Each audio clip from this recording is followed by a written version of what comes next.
아멘. 예. 3주 만에 룻기로 돌아왔습니다. 오늘 읽은 룻기 4장 전반부는 룻기 전체의 하이라이트라 할 만한 대목입니다. 보아스가 3장에서 룻에게 약속한 대로 기업을 물으려는 장면이 4장 전반부에서 묘사됩니다. 이 본문을 잘 이해하려면 왜 룻기가 이 기업 물으기라는 이 제도를 이렇게 길게 자세하게 예를 들어가며 설명하는지를 먼저 그 배경을 이해해야 합니다. 이 배경은 하나님께서 얼마나 큰 사랑과 섬세한 손길로 이스라엘을 돌보시는가를 보여주는데요. 애굽의 노예였던 히브리 민족을, 히브르라는 말 자체가 떠돌이, 종들이란 뜻입니다. 그들을 하나님이 택하셔서 당신의 자녀라고 부르시고 백성이라고 인정하시고 크고 강한 팔로 그들을 인도해내어 광야를 통과해 가나안에 드디어 정착해 만드셨습니다. 가나안 정착 후 이스라엘에게 가장 중요하면서도 먼저 첫 번째로 맞이한 그 미션은 땅을 잘 나누는 것이었습니다. 땅 분배가 얼마나 중요했으면 여호수아서 전체를 나누어 보면 전반부는 가나안 땅 정복 이야기고 후반부는 가나안 땅 분배 이야기입니다. 분배가 뭐 그리 중요하길래 여호수아서 절반이 그 다 땅 나누는 이야기로 가득 차 있는가? 사실은 한 국가의 모습을 결정하는 데 있어서 가장 중요한 것이 고대의 가장 중요한 생산 수단인 땅, 토지를 어떻게 분배하는 것이냐에 달려 있었기 때문입니다. 그건 지금도 마찬가지예요.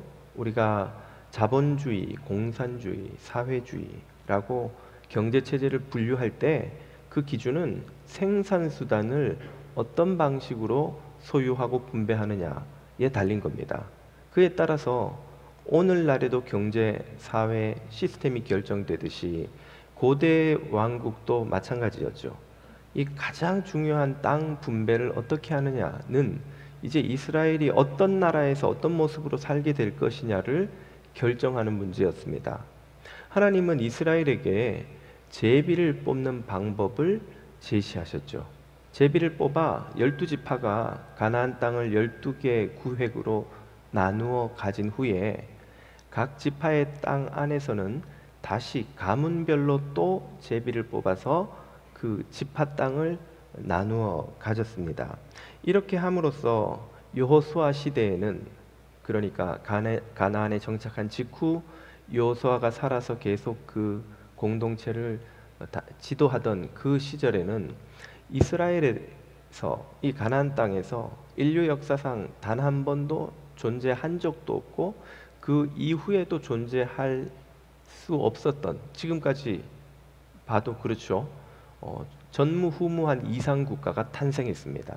그 국가의 모습은 모든 백성이 자신이 속한 가문을 통해서 자신 소유의 땅을 가지는 그런 나라였죠.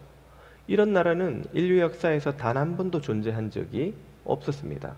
고대 왕국 제국은 물론 근대 국가 지금까지도 여러분 국가의 주요 재산 토지인, 이 생산수단인 토지는 대부분 소수의 왕족, 귀족, 특권 계급 혹은 부자들에게 독점되어 있었고 21세기를 살아가는 서구 선진국도 이 점에서는 예외가 아니죠.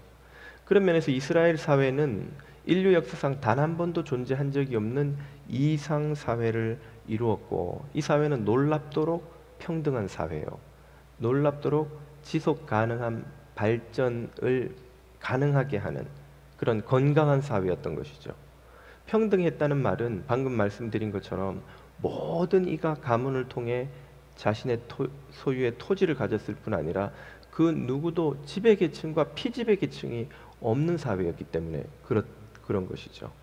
경제적으로도 마찬가지, 정치적으로도 그러해서 이 사사시대까지는 이스라엘의 왕정이나 귀족이란 계급이 존재하지 않았습니다.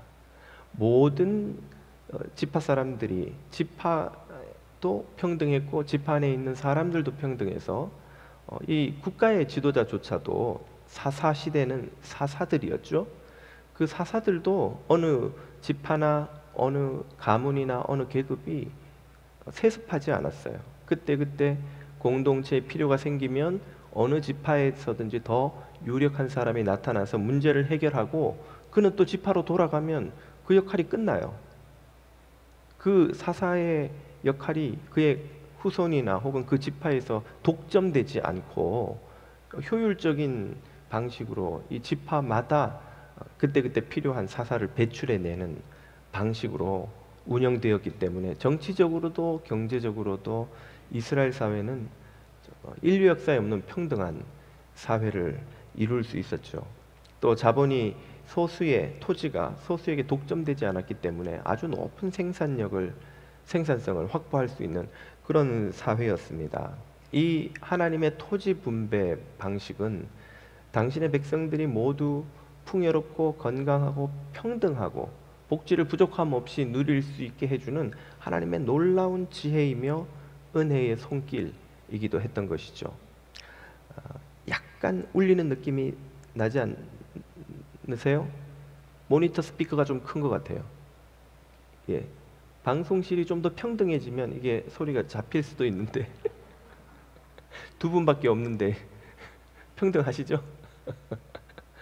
네, 이런 이상사회에 대한 꿈은 사실 이스라엘 민족에게만 있었던 건 아닙니다. 새롭게 시작하는 사회치고 고대 왕국이나 제국, 근대 국가에 이르기까지 이런 이상사회에 대한 비전이 없는 사회가 없죠. 그래서 어느 사회 할 것 없이 새로 시작하는 사회는 이 생산수단의 재분배를 시도합니다. 토지개혁이죠. 우리 한반도의 역사만 봐도 삼국시대 삼국, 고려, 조선시대 다 왕국이 새로 시작하면 제일 먼저 토지개혁부터 해요. 물론 이스라엘만큼 이상적이진 않지만 그래도 좀 더 많은 계층에게 토지를 나누어 주어서 그들의 지지를 확보해서 왕국이 지지 기반 위에 출발하는 것입니다. 그러나 이런 시도는 시간이 지나면 결국 힘 있는 강자들에 의해서 또다시 독점되는, 그래서 생산수단이 일부에게 독점되는 그런 현상이 일어날 수밖에 없습니다. 우리 한국도 해방 직후에 남한, 북한 모두 토지 개혁을 하고 시작한 나라예요. 그러나 시간이 지나면서 점점 토지가 소수의 부자들에게 독점되고 토지를 갖고 살아가던 자영농, 중산층, 평민층은 빈곤층, 극빈층으로 자꾸 추락하고 양극화되는 일이 어느 사회에서나 일어나고 그 모순이 극대화되면 결국 그 사회가 붕괴될 수밖에 없는 것이죠. 이런 사회는 반드시 붕괴되는 길을 걸을 수밖에 없기 때문에, 그리고 이런 위협을 이스라엘 또한 이상사회로 출발했지만 얼마 지나지 않아서 직면할 것을 하나님이 아셨기 때문에 안전장치를 만들어 두셨습니다. 그것이 바로 율법에 등장하는 토지제도와 희년제도이죠. 토지제도의 핵심은 토지가 하나님의 소유라는 것입니다. 레위기 25장은 가나안 땅에 있는 모든 이스라엘이 분배받은 땅은, 토지는 모두 소유권이 하나님에게 있다고 선언합니다. 그러면 그 땅을 실제 사용하고 있는 이스라엘 가문들은 뭐 하는 사람이냐? 하나님께 그 땅을 빌려서 쓰는 임대인이죠. 임대인. 그렇기 때문에 이 땅을 하나님이 가르치신, 정해두신 방법대로만 써야 합니다. 그 핵심은 뭐냐면 팔 수 없다는 거예요. 매매할 수 없다는 겁니다. 땅의 소유권을 돈 받고 팔아서 누군가에게 넘길 수 없다는 것이죠. 왜요? 모든 땅은 하나님의 것이니까. 오너가 따로 있는데 임대인이 그 땅을 마음대로 사거나 팔거나 할 수가 당연히 없겠죠. 그러나 현실적으로는 이런저런 이유로 땅을 넘길 수밖에 없는 상황이 생기지요. 예를 들면 비즈니스를 해야겠는데 자본금이 필요해서 우리 가문의 땅을 누군가에게 넘기고 돈을 받을 수 있잖아요. 그랬는데 비즈니스가 그만 실패해서 그 돈을 못 갚게 되면 담보물인 땅을 넘길 수밖에 없지 않겠습니까? 이런 경우도 그러하고, 또 가족 전체가 먼 나라로 이주를 하러 가는데 이 땅을 관리할 방법이 없어요. 뭐 그 당시에 요즘처럼 관청이 있어서 등록을 해놓고 뭐 이럴 수가 없으니까 그때 쓰는 방법도 땅을 돈을 받고 제3자에게 넘겨주는 방식이죠. 그러나 이 모든 것은 레위기가 설명하기를 판매가 아니라 임대일 수밖에 없다고 합니다. 임대. 이 말은 임대 기간이 끝나면 그 땅의 소유권이 원래 가문에게로 돌아와야 한다는 것을 의미하죠. 이런저런 이유로 빚을 갚지 못해 땅을 넘겼더라도 임대 기간이 끝나는 50년마다 한 번씩 돌아오는 희년이 되면 이 임대했던 땅이 원 소유주에게 돌아오는 거예요. 예, 그런 그 임대 기간에 제한을 두는 법이 바로 희년법입니다. 그래서 땅을 빌려줄 때는, 그런 식으로 넘길 때는 임대하는 것이니까 희년까지 남아있는 임대 기간에 비례해서 땅의 가치를 산정했습니다. 땅의 사용 가치가 10,000불이라면 1년 동안 이 땅에서 농사를 짓든 뭐 목축을 하든 해서 10,000불을 벌어들일 수 있을 만한 가치의 땅이라면 희년까지 남아있는 기간을 계산해서 20년이면 20만 불을 받고 땅을 임대해 주는 거죠. 희년까지 25년이 남았다. 그럼 25만 불을 받고 임대해 주는 거죠. 그리고 희년이 되면 그 임대 기간이 끝나서 그 땅의 소유권이 다시 원래 가문에게로 돌아오게 만들어 두는 것, 이것이 희년 제도입니다. 하나님은 왜 희년 제도를 만들어 두셨을까요? 앞에서 말씀드린 것처럼 땅의 소유권이 하나님에게 있기 때문에 개인에게 영구하게 소유되지 못하도록 하는 것이 첫째요. 또 둘째는 그 땅과 인구의 이 가치가 비례하지 않기 때문입니다. 어느 사회 할 것 없이 전쟁이나 기근 같은 큰 재앙이 없는 한 인구는 계속 늘게 되어 있죠. 하지만 땅은 늘어나지 않습니다. 그러면 수요와 공급의 법칙에 의해서 땅의 가치는 지속적으로 상승하겠죠. 이런 상황에서 누군가 땅의 소유권을 영구히 넘겨받으면 땅을 더 가진 그 사람은 가만히 앉아서 땅의 가치가 지속적으로 상승함으로써 점점 더 부자가 되어 가지요. 그리고 땅을 한번 잃어버린 사람은 그걸 나중에 되찾아오면 되지 싶지만 시간이 지날수록 땅의 가치가 올라가요. 게다가 땅을 잃어버렸을 때는 대개 형편이 어려우니까 넘기지, 돈이 남아 돌아가는데 누가 넘기고 싶겠어요. 어려워서 넘긴 사람이 그 땅의 가치가 2배, 3배로 뛰는데 그 돈을 다시 모아서 그 땅을 사올 수 있는 가능성은 대단히 낮은 것이죠. 결국 부익부 빈익빈이 점점 심해져서 양극화가 점점 커져갈 수밖에 없는 이런 현상이 모든 왕국, 모든 제국, 모든 사회에서 오늘날까지도 계속해서 일어나고 있는 것입니다. 결국은 그런 상황이 지속되면 사람의 마음이 어떻게 됩니까? 절망하죠. 자신의 능력으로 이 빈곤을 벗어날 길이 없다고 생각하면 절망하고, 그것이 시간이 지나면 분노로 바뀝니다. 그 분노가 요즘 사회 문제가 되고 있는 묻지마 폭행, 묻지마 살인과 같은 방식으로 드러나는 겁니다. 아니, 얼굴 본 적도 없는 길 가는 사람을 왜 해치고 폭행을 한단 말입니까? 그 사람 마음속에 절망과 분노가 자리 잡고 있는 거예요. 이 사회 구조 안에서는 자신이 일어날 수 있는 길이 없다는, 이 빈곤의 이 늪을 빠져나갈 수 있는 길이 없다는 절망감, 거기에서 나오는 불특정 다수 사회를 향한 분노, 이것이 겉으로 표출되면 묻지마 폭행, 살인과 같은 비극적인 일이 일어나고, 이게 개인의 차원이 아니라 공동체 차원으로 점점 확산되면 거기에서 시위, 폭동 혹은 쿠데타, 혁명, 그리고 전쟁이 일어나서 결국은 그 사회가 망하는 거죠. 그 사회가 망하면 가난한 사람만 망하는 게 아니라 부자들도 다 함께 망하기 때문에 하나님은 당신의 백성들을 그런 폭력과 위험으로부터 보호하시기 위해 이 희년이란 제도를 만들어 둔 것입니다.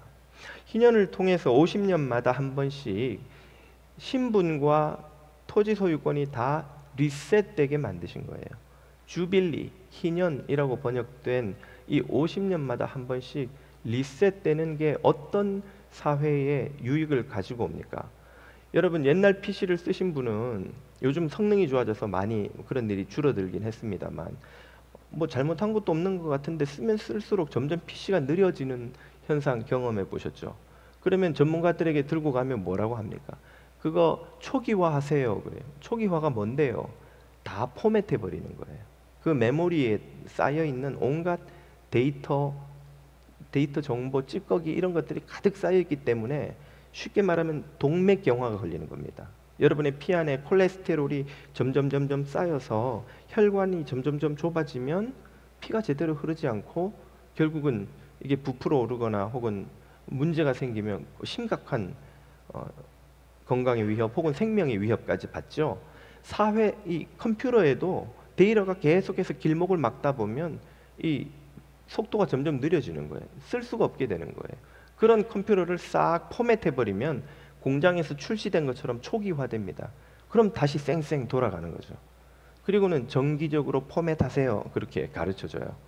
마찬가지입니다. 사회도 시간이 지나면 어떤 이상사회의 구조를 만들어 놓아도 기본적인 인간의 욕망을 제어할 수 있는 제도가 없기 때문에 우리의 욕망은 계속해서 더 많은 부, 더 많은 땅, 더 많은 성공을 추구하고 모으게 되고 그 과정에서 앞서 말씀드린 그런 독점과 빈익빈 부익부 양극화의 현상은 계속해서 일어날 수밖에 없는 겁니다. 그리고 그걸 해결하는 방식은 50년마다 한 번씩 제도를 포맷해 버리는 거예요. 리셋해 버리는 겁니다. 모든 신분과 소유권을 다 원위치시키는 거예요. 그렇게 함으로써 이 사회에 증폭되어 가던 절망과 분노의 김을 슉 빼버리는 거예요. 여러분 그 압력밥솥에서 뭘 이렇게 뭐 칙칙칙 쌓여서 막 돌아가다가 뭘 누르면 이렇게 칙 하고 빠지잖아요. 그것처럼 50년마다 한 번씩 희년이 오면 그 분노의 김, 절망의 김을 슉 빼주는 거예요. 그렇게 빼주기 때문에 그 해를 뭐라고 부릅니까? 주빌리, 희년, 기쁠 희자를 써요. 기쁘다는 거예요. 기뻐요. 기쁜 일이 생기면 마음의 절망과 분노가 해결되는 거죠. 뭐가 기쁜 일입니까? 돈을 못 갚아서 다 노예로 전락했던 이들이 다 자유인으로 신분을 회복합니다. 사업에 실패해서 다 잃어버렸던 가문의 땅을 다 다시 되찾게 된 거예요. 그래서 자유인이 되어서 자기의 땅을 다시 소유하니까 새로 시작할 수 있는 재기의 기회를 얻는 겁니다. 이건 개인에게만 기쁜 일이 아니라 공동체 전체에게 기쁜 해일 수밖에 없습니다. 왜 그렇습니까? 모두가 자기 자유의 신분으로 자기 땅을 다시 되찾으니까 더 열심히 일할 수 있게 되죠. 이건 뭐 상식이 있으면 누구나 알 수 있는 것이죠. 남의 집에 종으로 일하는 사람이 열심히 일하겠어요? 자기 땅을 소유하면서 일하는 사람이 열심히 일하겠어요? 여러분이 비즈니스에 종업원으로 일할 때 열심히 일하십니까? 주인이 되어서 일할 때 열심히 일하십니까? 말할 필요도 없는 거잖아요. 바로 이게 자본주의가 공산주의를 이긴 비밀이에요. 공산주의는 아무리 열심히 일해봐야 전 국민이 종업원입니다. 당이 다 가져가 버리고 배급해 주는데 못하러 열심히 일해요. 먹을 땅만큼만 하면 되는 거죠. 하지만 주인이 되면 자기 거니까 자기가 벌어들인 게 다 자기와 가족에게 혜택과 복지로 돌아오니까 일하면 할수록 더 많은 게 돌아오잖아요. 아이디어를 짜내고 더 좋은 방법을 찾고 더 효율적인 방법으로 비즈니스를 돌아가게 만들 여러 가지 노력을 해서 발전한 결과 자본주의가 공산주의를 이긴 거 아닙니까? 마찬가지예요. 소수의 지배층이 토지를 독점하고 모든 국민이 거기에 소작농으로 사는 고대, 중세, 봉건사회 모두 한결같이 그런 구조에서는 다들 죽지 못해 일하는 거예요. 죽어라 일해봐야 이번 한 해 이 풀칠하고 안 죽을 만큼만 딱 손에 들어오니까. 하지만 모두가 주인이 되면 다 자기 거니까 열심히 일하지 않을 수 없는 거죠.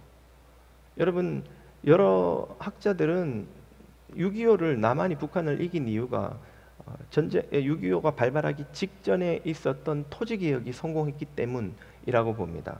많은 집도 절도 없던 농민들이 자기 땅을 갖게 되니까 전쟁이 터지자마자 목숨 걸고 나가서 싸우는 거예요.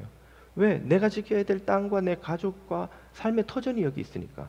만약에 집도 절도 없고 심지어 요즘 젊은이들처럼 배우자도 아이도 없는 시절에 전쟁이 일어난다. 누가 뭐하러 목숨을 걸고 나가 싸우겠어요? 뒤에 지켜야 할 게 아무것도 없는데. 기왕이면 한번 세상이 바뀌어 보는 게 더 나한테는 유리하지 않을까 하는 생각을 할 수밖에 없는 거죠. 시오노 나나미의 로마인 이야기에서 로마가 망한 이유를 정확히 그렇게 설명해요. 로마 초기에 강력한 군대에 뒷받침이 되었던 자영농 군인들이, 그 사람들은 다 자기가 자기 돈으로 군복 사고 무기 사고 해서 농번기에 나가 싸우고 농한기에 나가 싸우고 농번기가 되면 돌아와서 자기 땅을 일구면서 가족을 꾸리던 사람들이었어요. 로마군이 막강한 군사력을 보유하고 전 세계를 정복하면서 해외에서 식민지를 개척한 장군들이 거기서 벌어들이는 엄청난 수확물로 이제 로마에 수입을 해서 싸게 팔기 시작하니까 자영농 군인들이 전부 다 몰락해 버린 거예요. 도저히 그 원가 경쟁이 안 되니까. 그렇게 몰락한 사람들의 토지를 귀족들이 다 사들입니다. 그래서 귀족이 대농장을 경영하니까 로마 시민들이 전부 소작인으로 전락해 버리죠. 소작인은 목숨 걸고 싸울 이유가 없어요. 자기 땅이 없는데, 자기가 지킬 게 없는데. 그래서 결국 로마 군대가 전부 용병으로 다 채워지는 겁니다. 시민권을 약속하고 군대 나가서 20년, 30년 일하면 은퇴할 때 시민권과 토지를 좀 주는. 근데 그 친구들은 자기가 죽어버리면 소용이 없는 거예요. 로마의 자영농 군인들처럼 뒤에 지켜야 될 가족과 땅이 있는 사람들이 아니라 전부 식민지로 끌려와서 죽으나 사나 뭐 시민권 받으면 그나마 희망이 있는데, 죽어버리면 무슨 시민권이 무슨 소용이 무슨 의미가 있습니까? 그러니까 로마 군대가 이젠 야만인족들의, 로마의 기준으로 주변 민족들의 군대를 대항해 싸울 힘이 없는 것이죠. 설명이 좀 길어졌습니다만, 이런 방식으로 토지가 모든 이스라엘 백성에게 소유될 때는 높은 생산성과 효율성을 유지하며 사회가 지속적으로 발전할 수 있는 건강한 구조를 유지할 수 있었습니다. 그래서 하나님은 이 토지 제도와 희년 제도를 통해서 당신의 백성들이 이방 나라들처럼, 이방 나라들이 우상 숭배만 해서 나쁜 게 아닙니다.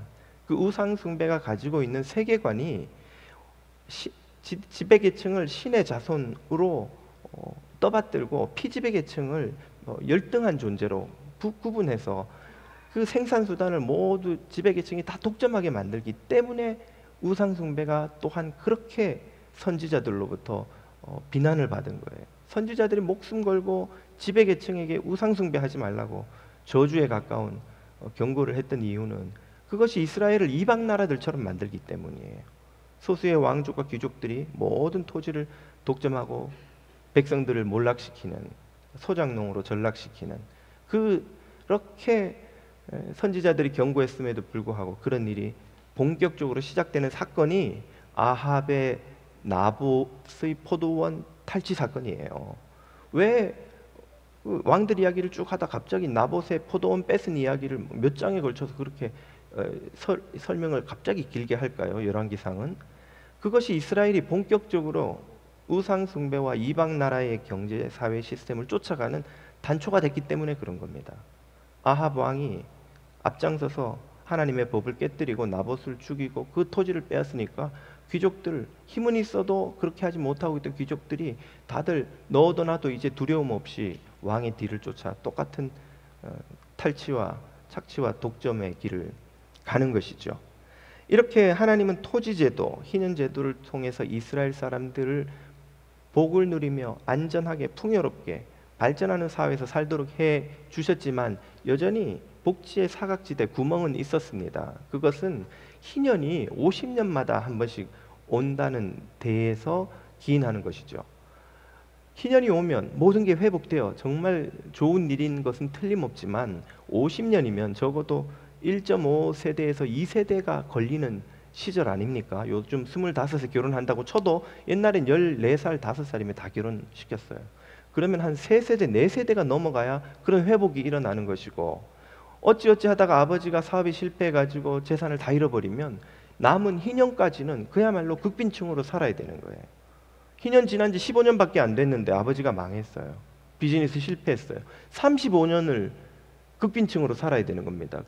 우리 손자쯤 돼서야 그 땅과 신분이 돌아오는 거예요. 그러면 그동안 이 삶이 얼마나 고통스럽겠습니까? 그런 사람이 이 룻기에 등장하는 나오미와 룻이었던 거예요. 아마 모르긴 해도 나오미의 죽은 남편 엘리멜렉은 모압으로 가면서 10년 전에 그 땅을 제3자에게 넘기고 그 돈으로 모압 가서 흉년도 피하고 장사를 해서 돈을 더 벌어와서 이 땅을 다시 물을 수 있을 것이라 기대하고 갔을 겁니다. 그런데 안타깝게도 그 이방 땅에서 그만 아버지 엘리멜렉과 두 남자 아들이 다 죽어버리니까 남은 거라곤 가난한, 이제 돈도 다 떨어져 버리고 늙은 노파가 된 나오미와 그의 따라온, 베들레헴까지 따라온 둘째 며느리 룻밖에 없는 거예요. 그들에게는 눈앞에 남편이 제3자에게 맡긴 땅이 있지만 그 땅을 되찾아올 물을 힘이 없으니까 그냥 넋놓고 이삭 주어서 입에 풀칠하면서 죽지 못해 사는 극빈층의 삶을 살아가는 것 밖에는 그들에게는 소망이 없었던 것이죠. 바로 그런 상황에서 이들을 구제하기 위해서 하나님이 만들어 두신 토지법과 희년법을 보완하는 법이 고엘법입니다. 이 룻기에서 계속 언급되고 있는 기업 무르기 있죠. 만약에 보아스가 이 3장에서 약속한 대로 토지를 물러주고 룻과 결혼해서 아들까지 낳아주면 나오미의 집안에 잃어버린 토지도 되찾고 또 끊긴 대도 회복하는 이런 역전이 일어나는 것이죠. 이제 나오미에게 생긴 희망이 바로 이것입니다.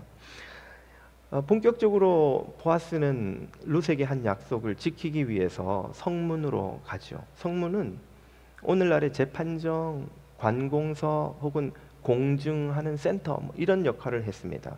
거기에서 이 성의 장로들, 그러니까 원로들이죠. 어른들 10사람을 증인으로 모시고 거기에 자기보다 나오미와 더 가까운 친척을 불러다가 마주하고 이제 기업 무르기를 그에게 청합니다. 그의 이름을 1절에서 아무개라고 하니까 우리도 그냥 아무개 씨라고 부르죠. 이 아무개 씨에게 기업을 당신이 물을 의사가 있느냐 하고 3절에서 말합니다. 보아스가 그 아무개 씨에게 이르되 모압 지방에서 돌아온 나오미가 우리 형제 엘리멜렉이 타인에게 팔았던 그 소유지를 물을 권리를 넘기려 함으로, 이런 뜻이에요. 언뜻 읽으면 소유지를 팔려 함으로, 땅을 팔려는 건가? 나오미에게 지금 땅이 없어요. 그 땅은 이미 제3자에게 팔려갔고 그 땅을 다시 물을 권리를 당신이 넘겨받겠느냐, 이런 뜻이에요. 남편이 넘긴 땅을 다시 사올 수 있는 첫 번째 그 권리를 가진 사람은 나오미예요. 근데 나오미에겐 돈이 없단 말이에요. 그러니까 그 권리를 가장 가까운 친척에게 넘길 테니 당신이 그 땅을 사와서 물러주겠느냐 하는 질문이죠. 4절, 내가 여기 앉은 이들과 백성의 장로들 앞에서 그 권리를 넘겨받으라고 너에게 말하여 알게 하려 하였노라. 네가 물으지 않을 거면 내가 물을게, 이런 뜻이죠. 이어지는 말은 내 다음은 나요 그 외에는 물을 자가 없느니라 하니까 내가 물으리라 하고 아무개 씨가 답합니다. 이 아무개 씨가 왜 기업 물을 권리를 넘겨받기로 마음을 먹었을까요? 엄청난 이익이 나는 로또기 때문에 그런 거예요. 앞서 설명드렸듯이 이스라엘에선 아무리 돈이 많아도 남의 땅을 영구히 살 수가 없습니다. 이제 끄고 제 얼굴을 좀 비춰주세요. 방송실이 평등하지 않은 것 같아요. 네, 돈이 아무리 많아도 남의 땅을 사서 영구히 소유할 수가 없어요. 아무리 돈을 많이 주려고 해도 임대가치 이상으로 당연히 줄 이유도 없지만 사와도 희년이 되면 돌려줘야 되는 거예요. 그런데 유일하게 남의 땅을 영구히 소유할 수 있는 유일한 찬스가 바로 여기에 있습니다.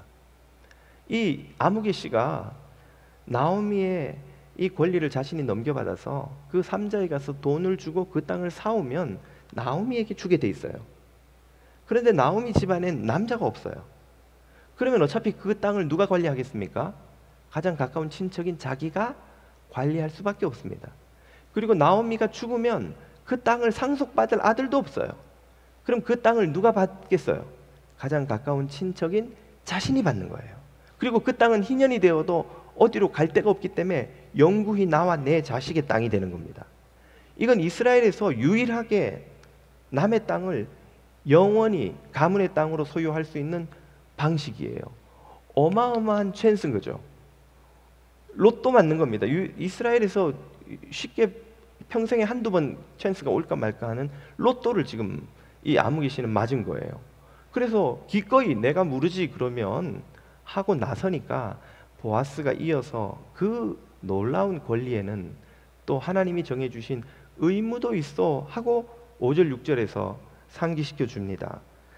보아스가 이르되 네가 나오미 손에서 그 밭을 사는 날에 곧 죽은 자의 아내 모압여인 룻에게서 사서 죽은 자의 기업을 그의 이름으로 세워야 할지니라 하니, 이 말은 고엘은 기업 무르기만 있는 게 아니라 대가 끊어진 집안의 대를 이어주는 의무도 포함되어 있어 하는 뜻이죠. 네가 나오미의 며느리인 룻과 결혼해서 아들을 낳아주도록 애를 써야 돼, 그 뜻이에요. 만약에 그 룻에게서 아들이 나오면 어떻게 되겠어요? 그 아들은 자신의 족보가 아니라 죽은 엘리멜렉의 족보의 셋째 아들로 올라갑니다. 그리고 나오미에게 돌려준 그 땅이 고스란히 그 셋째 아들 된 그 아들에게로 상속되는 거예요. 그러면 이 아무개 씨는 뭘 한 거예요? 돈을 들여서 나오미 집안 좋은 일만 시킨 거죠. 돈은 자기가 쓰고 그 땅은 나오미 집안이 돌려받고 자기가 나오미와 룻을 돌보고 거기서 생긴 아이는 엘리멜렉 집안의 족보에 올라가고, 이거 뭐 남 좋은 일만 시키네? 계산이 여기까지 이르니까 이 아무개 씨가 마음을 바꾸는 거예요. 6절 그 기업 물을 자가 이르되 나는 내 기업에 손해가 있을까 하여 나를 위하여 무르지 못하노니 내가 물을 것을 네가 물으라. 나는 무르지 못하겠노라 하는지라. 이 아무개 씨는 생각이 거기까지 이르자 기업 무르기를 거절합니다. 우리 생각에 그러면 룻을 데리고 와서 같이 사는 척만 하고 아들을 낳도록 안 만들면 되는 거 아닌가? 이런 생각을 할 수도 있겠죠. 인간은 얼마든지 그런 생각을 해내는 존재니까. 그런 생각을 할까봐 이미 창세기에서 하나님이 유다와 다말의 이야기로 경고를 주신 거예요. 유다의 첫째 아들이 아들을 못 갖고 죽으니까 그 아내인 다말을 이 고엘법에 의해서 둘째 아들이 결혼해서 살도록 만들었습니다. 그런데 둘째 아들이 생각해 보니까 형수와 결혼해서 아들이 만약 나오면 형님 재산이, 형님이 상속받을 재산이 그 아들한테 가는 거예요. 근데 만약 아들이 안 나오면 어떻게 되겠어요? 형님이 상속받을 재산은 가장 가까운 친족인 자기에게 오는 거예요. 그럼 자기는 형님 것까지 다 상속받는 거죠. 고대 이스라엘은 첫째 아들이 다른 형제의 2배의 몫을 받았습니다. 아들이 넷이다. 그럼 5등분해서 하나씩 주고 첫째 아들에게만 2몫을 준 거예요. 근데 만약 형수가 아들을 못 낳으면 둘째 아들이 자기 몫 플러스 형님 거 2몫, 3몫을 받는 거죠. 계산을 하자면. 생각이 여기까지 이르니까 그 둘째 아들이 어떻게 합니까? 다말과 잠자리를 하다가 땅에 설정했다 그래요. 형수가 아이를 갖지 못하게 땅에 사정을 해버린 거예요. 하나님이 그 일에 분노하셔서 당신의 법을 어긴 그 둘째 아들을 어떻게 하세요? 죽임으로 심판하십니다. 그러니까 유다가 겁이 나가지고 셋째 아들도 혹시 죽을까봐 아직 어려서 못 주겠다 하고 다말에게 안 주잖아요. 그래서 유다와 다말 사이에 새로운 스토리가 이어지는 겁니다. 그러니까 이미 하나님은 인간이 그런 꼼수까지 부릴 걸 아시고 경고하고 계시는 거예요. 그래서 이 아무개 씨가 생각해 보니까 이거 룻을 데리고 왔다가는 잘못하다가 내가 돈만 쓰고 남 좋은 일 시키고 나는 손해만 보겠는데, 이 생각하고는 이 기업 무르기를 거절한 것입니다. 그래서 보아스가 그제서야 나서서 그렇다면 그 다음 가까운 친족은 나니까 내가 기업을 물으겠어 해서 스토리가 이제 이어지는 것이죠. 이 대목은 아무개시와 보아스가 하나님의 법을 대하는 서로 다른 태도와 방식을 보여줍니다. 두 사람은 어떤 부류의 사람인가요? 아무개시는 나오미의 가장 가까운 친족이었지만 나오미의 삶과 복지에 아무 관심이 없는 사람이었습니다. 그것을 나오미에게 젊은 며느리가 있다는 사실조차 몰랐던 것을 통해서 확인할 수가 있죠. 이 아무개 씨에게 중요한 건 뭡니까? 요즘 말로 이익의 극대화죠. 내 재산을 얼마나 더 불릴 수 있느냐, 이익이 되느냐, 손해가 되느냐가 모든 판단의 기준인 거예요. 하나님이 공동체와 이웃을 위해서 부과하신 의무 따위는 그 이익에 배치되면 언제든지 거절할 수 있는 사람이 아무개 씨였던 거죠. 세상은 아무개 씨로 가득합니다. 세상 대부분의 사람들이 이 아무개 씨의 인생 철학을 쫓아 살아가고 있어요. 이런 삶은 넓고 편해 보이는 삶처럼 보이지만 예수님은 그 길은 멸망에 이르는 길이라고 경고하셨죠. 아무개 씨를 성경은 이름을 밝히지 않아요. 그저 아무개여. 그 말은 성경 하나님 나라 생명책에 그의 이름이 기록되어 있지 않다는 뜻이죠. 똑같은 원리를 예수님은 부자와 나사로의 비유에서 들려줍니다. 그 동네에서 아무도 그의 이름을 몰랐을 나사로의 이름을 주님은 알고 계시죠. 반면에 그 동네에서 이름 모를 사람이 없었을 그 유지였을 부자는 이름을 성경은 밝히지 않고 예수님은 설명하지 않으시고 그저 일반 명사인 부자라고만 부르십니다.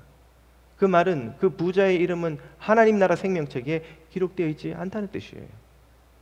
그 가난한 나사로의 이름이 거기에 기록되어 있다는 뜻이고, 이 장면의 아무개 씨 역시 하나님의 법보다 자신의 이익이 더 중요한 그는 하나님 나라와 아무 상관이 없다는 것을 강조합니다. 반면에 보아스는 어떻습니까? 그는 큰 손해를 감수하고 기업 무르기에 기꺼이 나섭니다. 왜요?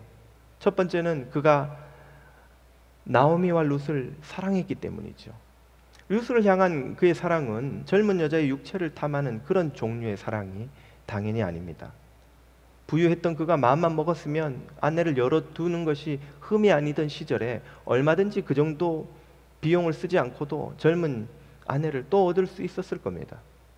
그의 사랑은 현숙한 여인인 룻에 더해서 신실한 한 인간인 룻에 대한 사랑이라고 할 수 있죠. 그리고 어려운 처지에 놓인 나오미에 대한 긍휼 때문이라고 할 수 있습니다. 또한 보아스는 믿음의 사람입니다. 그는 하나님의 성품을 닮은 신실한 믿음의 사람이라는 사실을 그가 기업 물으라는 하나님의 이 의무를 기꺼이 받아들임으로써 보여주는 것입니다. 율법은 하나님의 성품을 드러낸다고 앞에서 말씀드렸죠. 율법에 있는 이 은혜의 법, 이 긍휼의 법, 이 세심한 돌봄의 법은 하나님이 당신을 어떻게 여기시는가를 보여줍니다.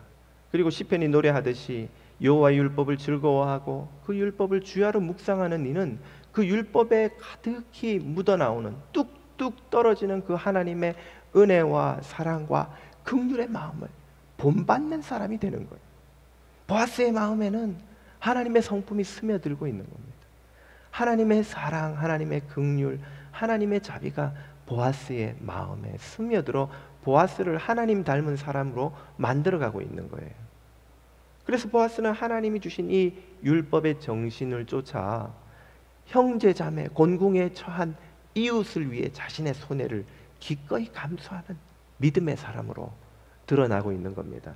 그리고 성경은 그의 이름을 아무개 씨와 달리 보아스라고 다 기록함으로써 수천 년이 지난 지금 이 극동지방에 사는, 아니죠, 우리 극동지방에 태어나서 이 태평양 건너 사는 이 미국 땅에 사는 우리들도 그의 이름을 알고 있는 거예요. 대대손손이 하나님 나라가 올 때까지 룻의 이름처럼 보아스의 이름도 성도들의 입에서 불릴 것입니다. 그 말은 하나님 나라 생명책에 그의 이름이 기록되어 있다는 뜻이죠. 하나님을 닮은 사랑과 믿음의 사람, 주야로 그 율법을 묵상하며 그 율법에 담긴 주님의 성품을 닮아가는 사람, 하나님 나라에 속한 사람 보아스입니다. 여러분도 보아스처럼 되시기를 축복합니다. 나오미와 룻에게 보아스라는 은혜의 고엘이 나타나 그들의 삶을 구원한 것처럼 오늘 이 시대를 살아가는 우리에게도 은혜의 고엘이 있습니다. 바로 인류를 위한 고엘로 이 땅에 오신 예수 그리스도이십니다. 주님은 이 땅에 고엘이 되기 위해 오셔서 십자가에서 엄청난 보혈을 흘리시는 대가를 치르시고 우리가 잃어버렸던 생명과 자유와 낙원을 모두 되찾아 주셨습니다. 죄악으로 인해서 우리는 잃어버렸던 생명을 예수님의 고엘의 값 치르심으로 되찾았고, 잃어버렸던 자유를 예수님의 값 치르심으로 우리는 되찾았고, 아담과 하와가 잃어버렸던 그 낙원의 삶을 예수님의 고엘의 값 치르심으로 새하늘과 새 땅을 회복할 소망으로 우리는 되찾았습니다. 주님은 우리에게 그 낙원의 약속도 이루어 주실 줄로 믿습니다. 그 주님의 고엘 대신 희생을 빌립보서가 이렇게 본받으라고 권합니다. 너희 안에 이 마음을 품으라. 곧 그리스도 예수의 마음이니 그는 근본 하나님의 본체시나 하나님과 동등됨을 취할 것으로 여기지 아니하시고 오히려 자기를 비워 종의 형체를 가지사 사람들과 같이 되셨고 사람의 모양으로 나타나사 자기를 낮추시고 죽기까지 복종하셨으니 곧 십자가에 죽으심이라. 아멘. 우리를 위해 고엘이 되어주신 주님의 이 사랑과 긍휼을 날마다 묵상하고 주님의 삶과 말씀을 즐거워하며 쫓아가는 사람들은 주님이 세상에 그러하셨던 것처럼 이 세상을 위한 고엘로 살아갈 수 있습니다. 세상은 신음하는 나오미와 룻으로 가득합니다. 그들에겐 보아스가 필요하고 주님은 우리를 그들에게 아무개가 아닌 보아스가 되라고 부르시죠. 여러분은 아무개시입니까? 보아스입니까? 이 세상에 참 위로와 소망을 전하는 주님 닮은 고엘 보아스로 살아가시는 여러분 다 되시기를 주님 이름으로 축복합니다.